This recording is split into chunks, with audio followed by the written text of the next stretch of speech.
सभी दर्शकों को मेरा नमस्कार।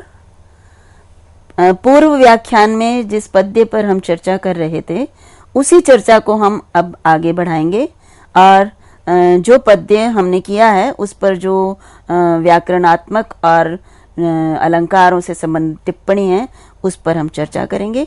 पद्य संख्या 15 में प्रयुक्त होने वाले काव्य शास्त्रीय जो बातें हैं उनके विषय में भी हम थोड़ा बात करना चाहेंगे।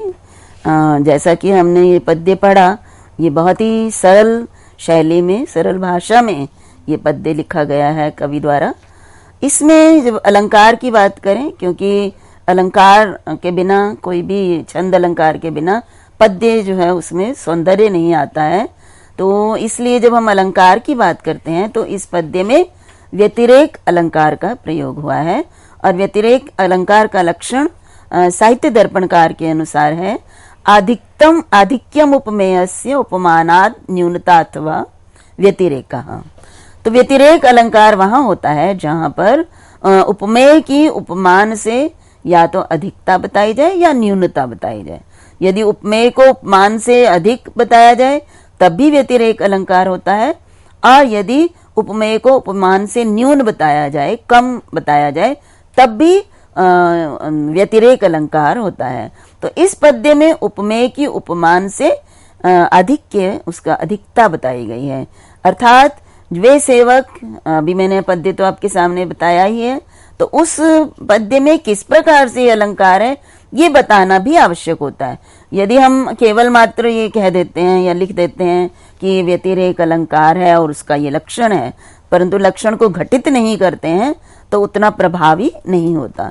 तो इसलिए इस पद्य में उस लक्षण को घटित करना अनिवार्य है कि यहाँ पर उपमेय है वो जिनमें बुद्धि, पराक्रम और भक्ति तीनों गुण हैं, और उपमान वो हैं दो प्रकार के, एक जो बुद्धि और प्रज्ञा से रहित भक्ति से युक्त, और एक प्रज्ञा और बुद्धि, प्रज्ञा और पराक्रम से युक्त परंतु भक्तिहीन।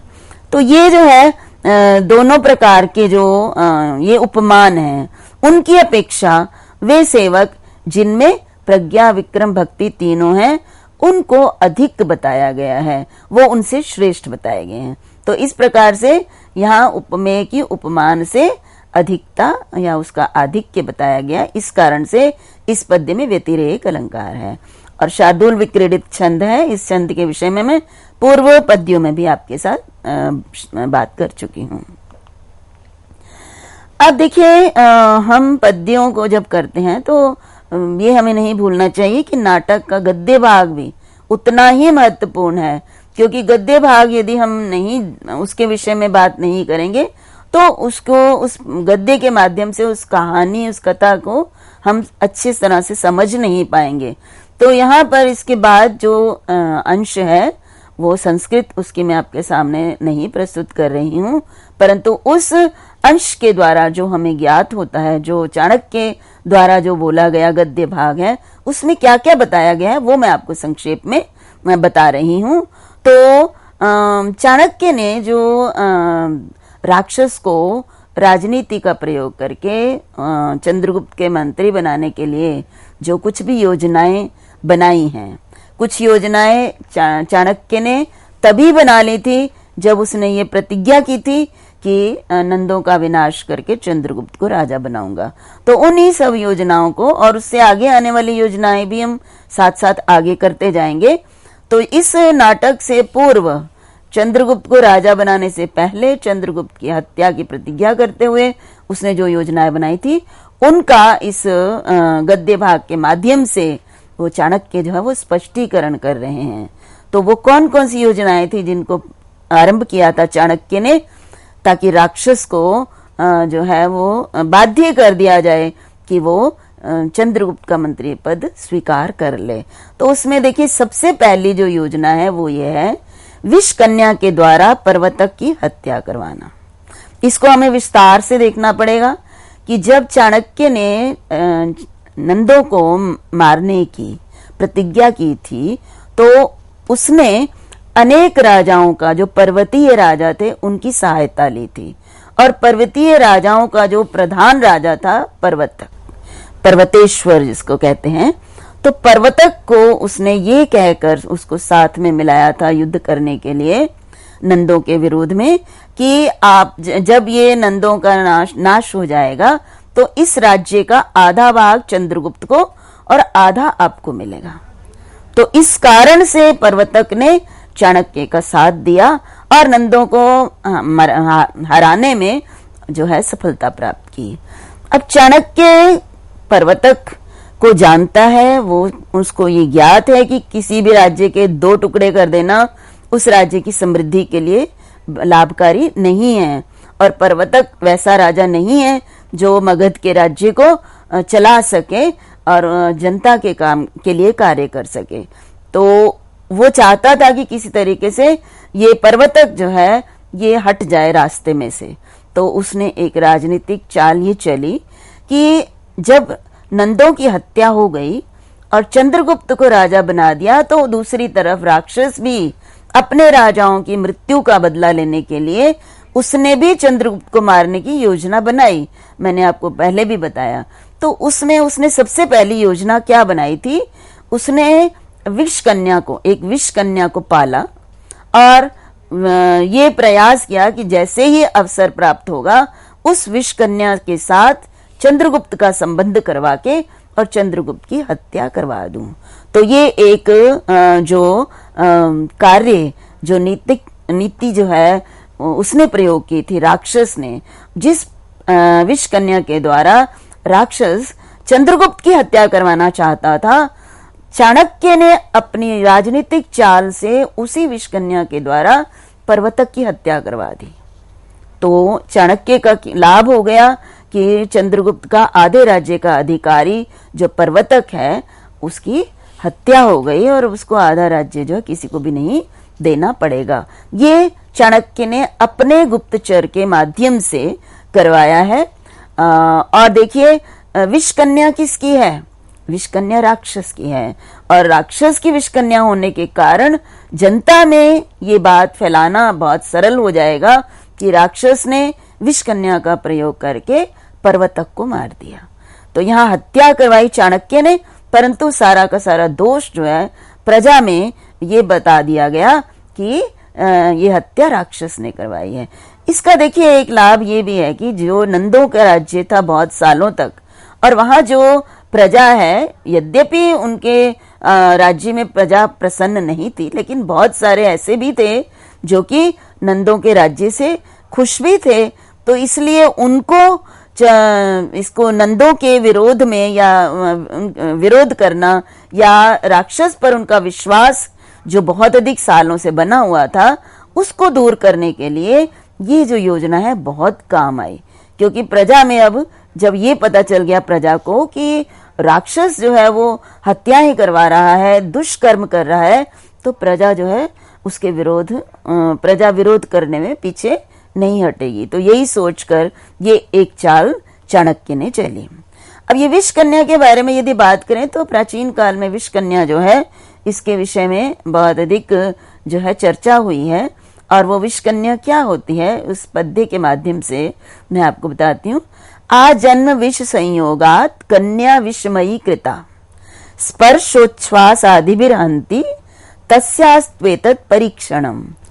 अब विष कन्या कैसे विष कन्या बनती है, तो जन्म जैसे ही उस कन्या का जन्म होता है तो जन्म से ही उसका विष के साथ संयोग किया जाता है, उसको विष पिलाया जाता है और उसको विषमयी बना दिया जाता है। और वो विषमयी कन्या जो है फिर स्पर्श कर ले किसी को या उच्छ्वास उसका सांस यदि किसी पर पड़ जाती है तो वो उसकी हत्या हो जाती है। ये उसकी परीक्षा होती है उस विषकन्या की। वो विषकन्या तभी विषकन्या कहलाएगी यदि उसके स्पर्श और उच्छ्वास से दूसरा व्यक्ति जो उसके संपर्क में आता है उसकी हत्या हो जाए। और विषकन्या के बारे में आगे भी वर्णन आएगा। ये विषकन्या जो है एक ही व्यक्ति को मारने में सफल होती है, सारा विष उस व्यक्ति में वो चला जाता है, तब उसकी हत्या हो जाती है। तो ये विषकन्या का प्रयोग जो है राक्षस ने किया, परंतु चाणक्य ने उसका दुरुपयोग करा और पर्वतक की हत्या करवा दी। दूसरा जो है चंद्रगुप्त और पर्वतक के विनाश से चाणक्य का अहित होगा, अतः जनपवाद पर्वतक की हत्या करवा दी। ये देखिए यहाँ पे मैंने अभी आपको बताया कि चंद्रगुप्त और पर्वतक दोनों का विनाश होने पर चाणक्य का अहित होगा। ये जनता में ये बात तो सिद्ध है कि चाणक्य पर्वतक को आधा राज्य देना चाहता है। अब जो व्यक्ति अपनी प्रजा को ये बता चुका है कि वह पर्वतक को आधा राज्य देगा, और वो व्यक्ति विषकन्या का प्रयोग करके उसको कैसे मरवा सकता है? तो इसलिए चाणक्य का अहित होगा, ये सभी लोगों में ये जो है जनापवाद फैल गया, और सब लोगों को ये विश्वास हो गया कि सचमुच में राक्षस ने ही पर्वतक को मरवाया है। वास्तव में चाणक्य तो पर्वतक को राजा बनवाना चाहता है। तो राक्षस का अपयश फैलाने के लिए ये विषकन्या का प्रयोग करना जो है ये बहुत ही कूटनीति जो है बहुत ही सिद्ध साबित होती है। इसी बात को देखिए, यही मैंने आगे जो स्पष्ट किया कि इस बात को लोक में विश्वास हेतु तथा भविष्य में इसी अर्थ की अभिव्यक्ति के लिए मलय केतु को भगा दिया। अब एक और योजना चाणक्य ने क्या बनाई कि जो पर्वतक का पुत्र था मलय केतु, उस मलय केतु को, हालांकि चाणक्य जानता है कि ये मलय केतु जो है इसको साथ में लेकर राक्षस चंद्रगुप्त को मारने का प्रयास कर रहा है, योजनाएं बना रहा है, लेकिन फिर भी उसने मलय केतु को वहां से भगा दिया, भागने दिया, उसके कान में ये कहकर कि तुम्हारे पिता को चाणक्य ने मरवाया। स्वयं नहीं कहा, कहलवा कर, तो वो डर के ताकि उस राज्य से भाग जाए। तो यहाँ पे मलय केतु को राज्य से भगा देना भी प्रजा के अंदर ये विश्वास पैदा करता है कि चाणक्य ने पर्वतक की हत्या नहीं की है।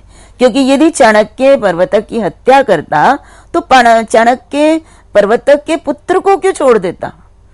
भाई पिता को मारा है और उसके बाद पुत्र उसका बदला लेने के लिए खड़ा हो सकता है, लेकिन प्रजा में ये विश्वास बना रहे कि चाणक्य ने पर्वतक को नहीं मारा है, उसने उसके पुत्र को जाने दिया। क्यों? क्योंकि वो ये चाहता है कि नीति से ही उसको हम दूर करेंगे, वश में करेंगे। तो ये इसके बाद देखिए और क्या किया उसने। हाँ, तो मैं ये बता रही थी आपको कि चाणक्य ने उसको जाने दिया मलय केतु को, जबकि मलय केतु राक्षस की बुद्धि से संचालित था, लेकिन वो चाहता नहीं था कि उसको बलपूर्वक पकड़कर बंद कर दिया जाए। क्यों?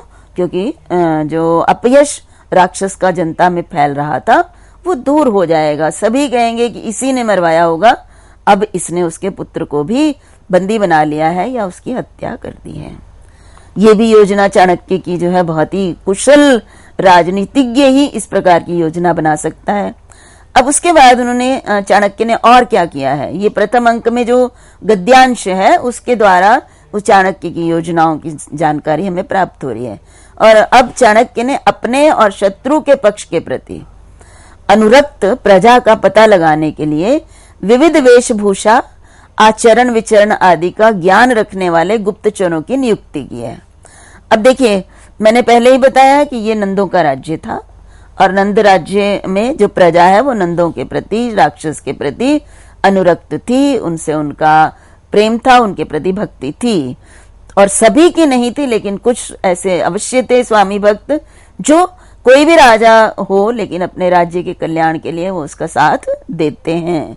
तो ये बात चाणक्य भी जानता है, इसलिए उसने प्रजा में ये पता लगाने के लिए कि कौन उसके अपने हैं जो चंद्रगुप्त से प्रेम रखते हैं, और कौन शत्रु अर्थात नंदों के पक्ष में है, नंदों से अनुराग रखते हैं, ऐसी प्रजा का पता लगाना भी अनिवार्य है। यदि प्रजा में से वे लोग छांट लिए जाए, उनको अलग कर लिया जाए कि कौन चाणक्य से या चंद्रगुप्त से प्रीति नहीं करते हैं, तो दूसरी जो जनता है वो जो है प्रजा जो है वो कल्याणकारी हो सकती है।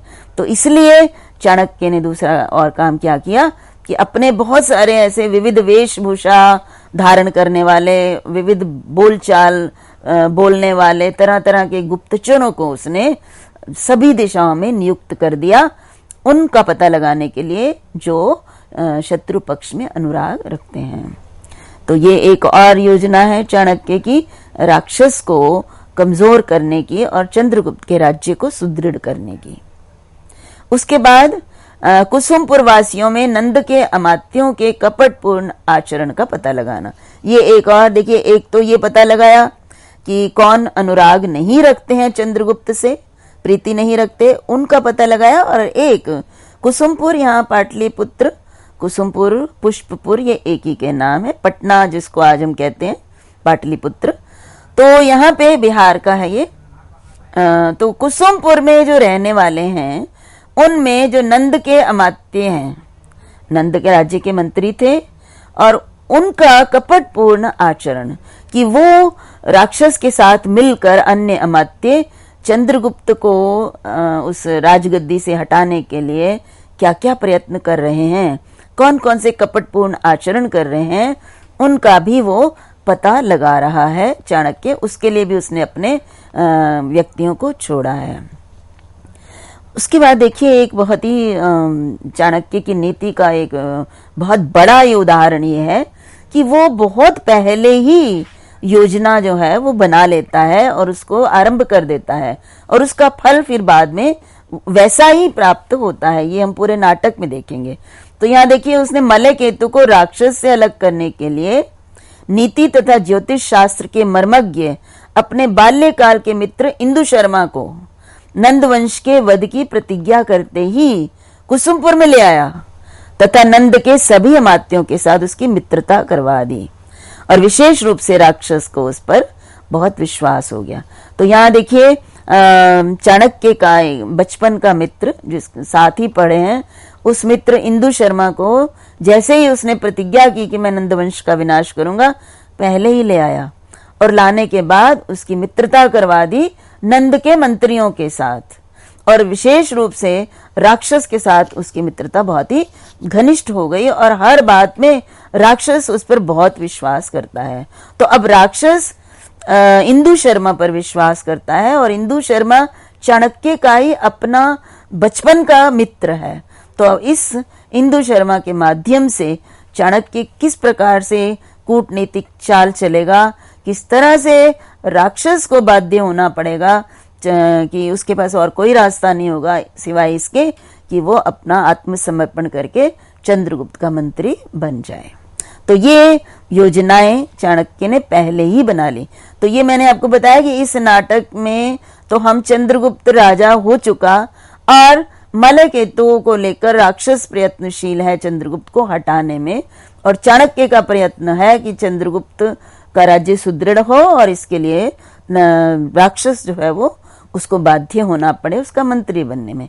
लेकिन उससे पूर्व ही उसने ये जो योजनाएं इस नाटक से पूर्व बनाई हैं, उनका विवरण जो है ये प्रस्तुत जो गद्यांश है उसके माध्यम से हमें प्राप्त होता है, जिसका वर्णन मैंने आगे किया। बाकी अन्य जो उसकी नीति है वो जब समय समय पर हमारे सामने प्रस्तुत होगा, उसकी चर्चा हम फिर से करेंगे।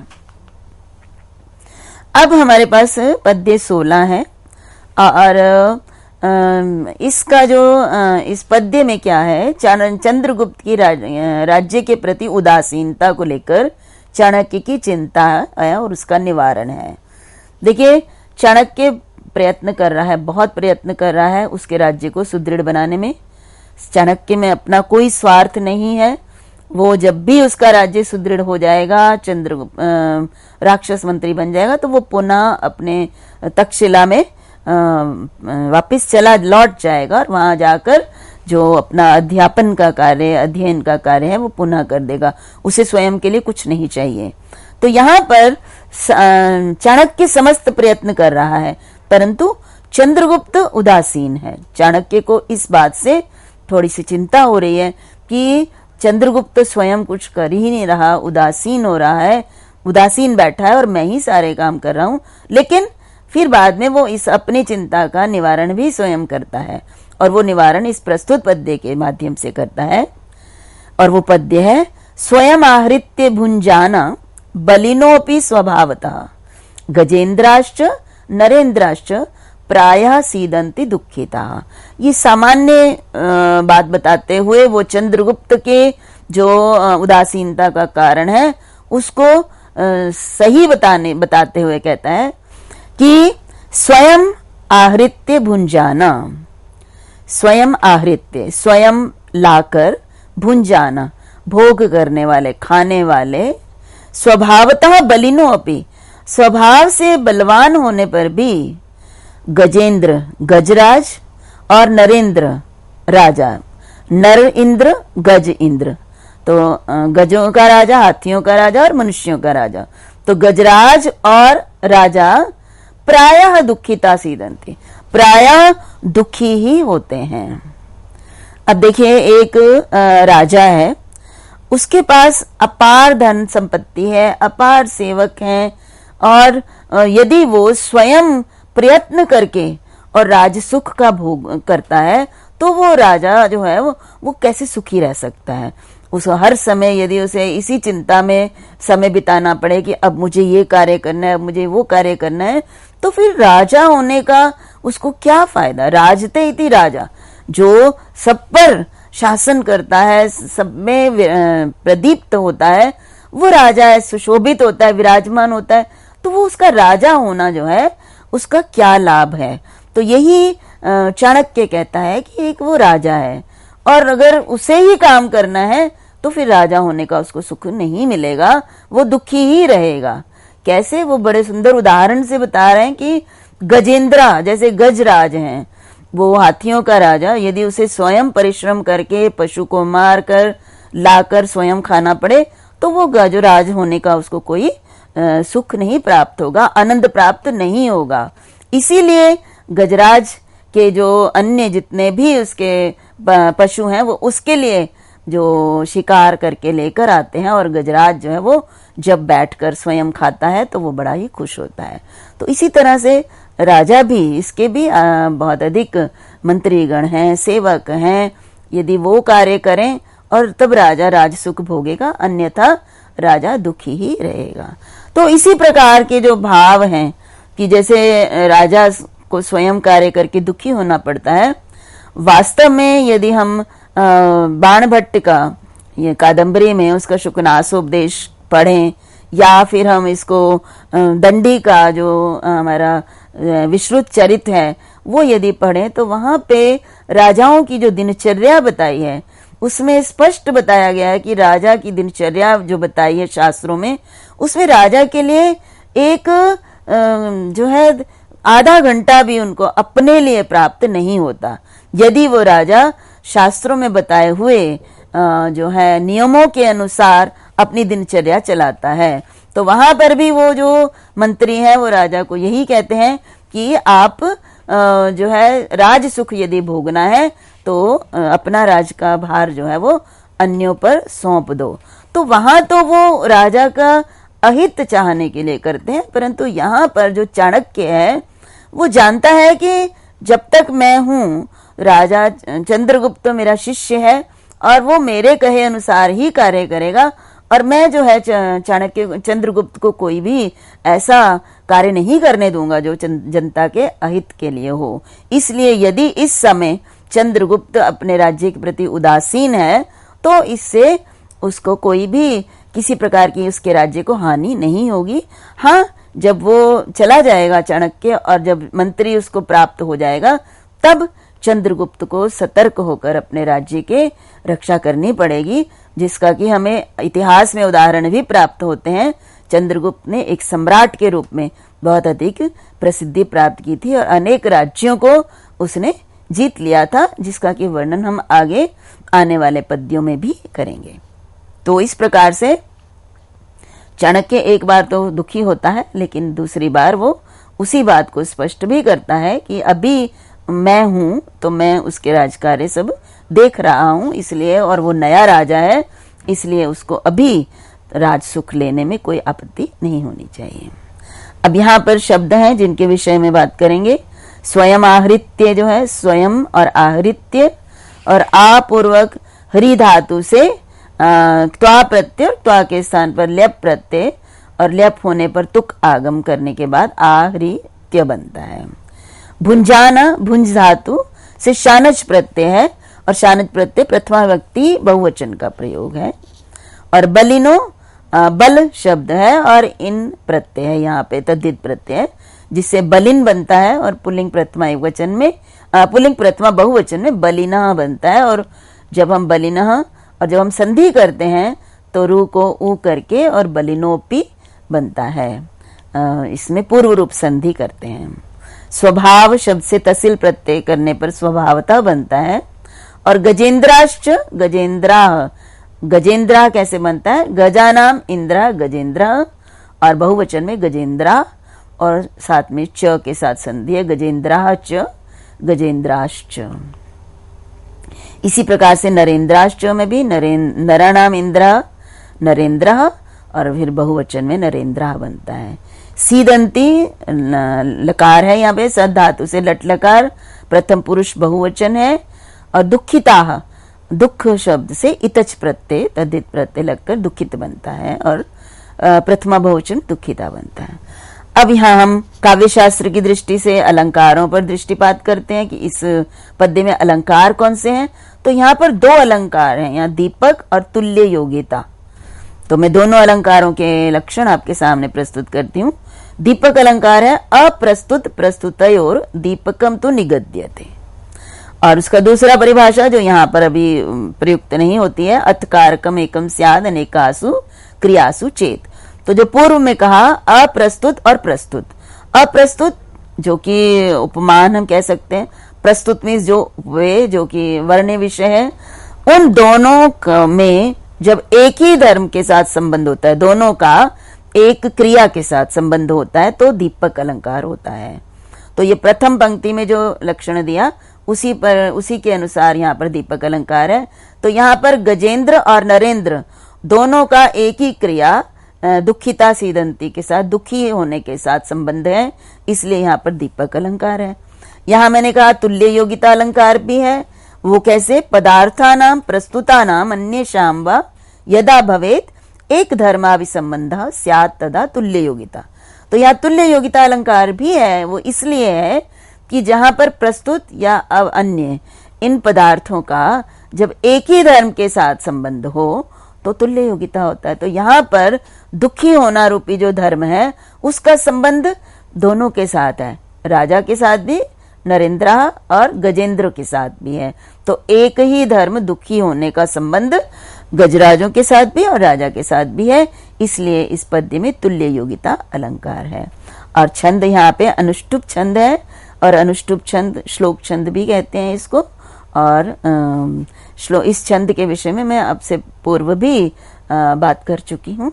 तो इसी के साथ ही आज का मेरा ये व्याख्यान समाप्त होता है। अगले व्याख्यान में हम चाणक्य राजा के संबंध में राजा कैसा होना चाहिए उस विचार के साथ साथ हम अग्रिम पद्यों पर बात करेंगे। तब तक के लिए सभी को मेरा नमस्कार।